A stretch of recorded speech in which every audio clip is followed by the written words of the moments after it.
जाई।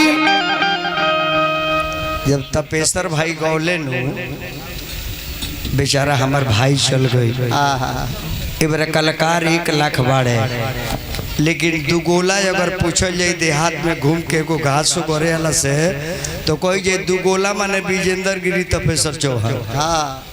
का है हमने के हंसी मजाक पहले बनी। अब लोग बेटी बहन के गोरियावता, हम कहे जे तपेश्वर भाई वो है हमार, तो वो बेचारा अपन काट कोई जे गिरी बाबा के परिवार हमार सारी, तो वो अपने जगह पर तनी हंस ले, हम हंस लेनी, वो तनी गुदरा देले तो हम गुदरा देनी।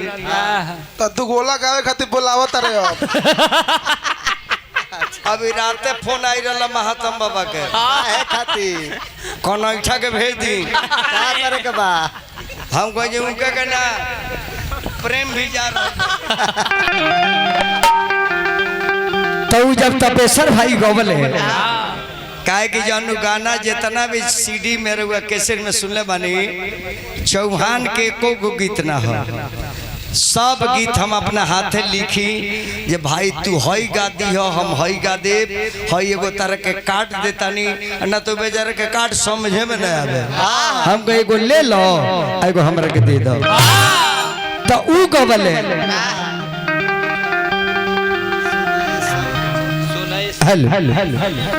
सुनाइए सैया तू बड़ बाहर दोबारा करता उड़ा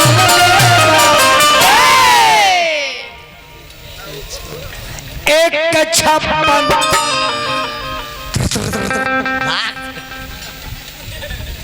अब बेचारा गोपालपुर बाजार पर से एगो पिस्टल किले रहे प्लास्टिक के, अच्छा वो में बैटरी डाल दिया, वो पड़ करे लगे।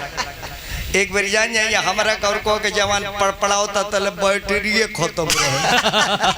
हम के कहा फायर ना करी का तब मारता 1 लात अपने चिलवा के रे मिस्टेक को गई, दुश्मन चढ़ी गई, भोर पर गई बैटरी। पियावा आई बानी ले जाई चौर चौर के रसोई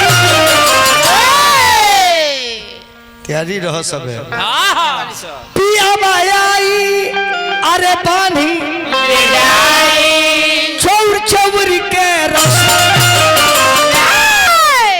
सुख गया थी हो जाए बुबाछी टांग दी जहिया फस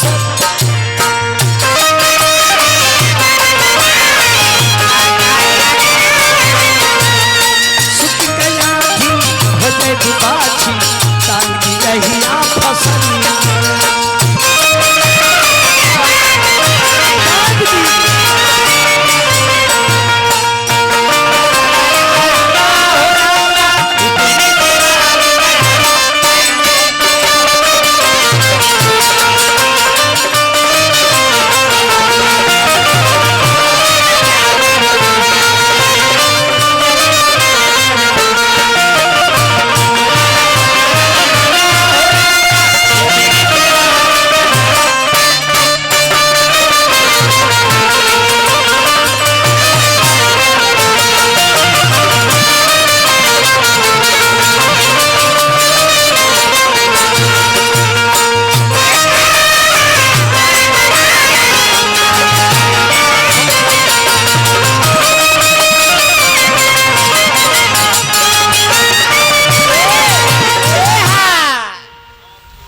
ये हमारे मौसी के लड़का एक पहले भी अकाउंट को देनी है।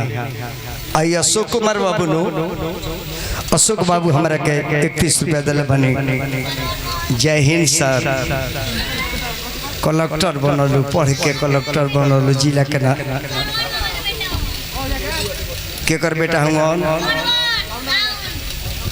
साउंड के बेटा हुआ, साउंड के बेटा के हो जाइए, साउंड के बेटा के हो जाई, एक मतलब बाप मिक्सर हुआ, आगे डीजी हुआ, साउंड के बेटा की साउंड चलावे वाला के बेटा हो, बताओ तो चोंगा के बेटा हो जाता।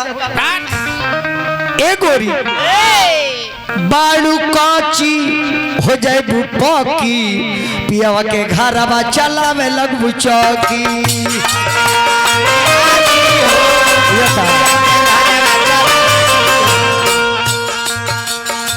बाड़ुआ बहिन काची हो जाए बुझहिया बाकी हो।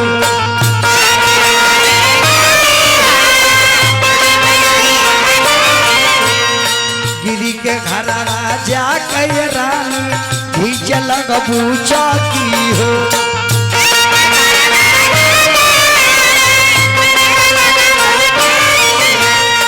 बाबा विजेंद्र सचिलयांदा बाबा विजेंद्र सचिलयांदा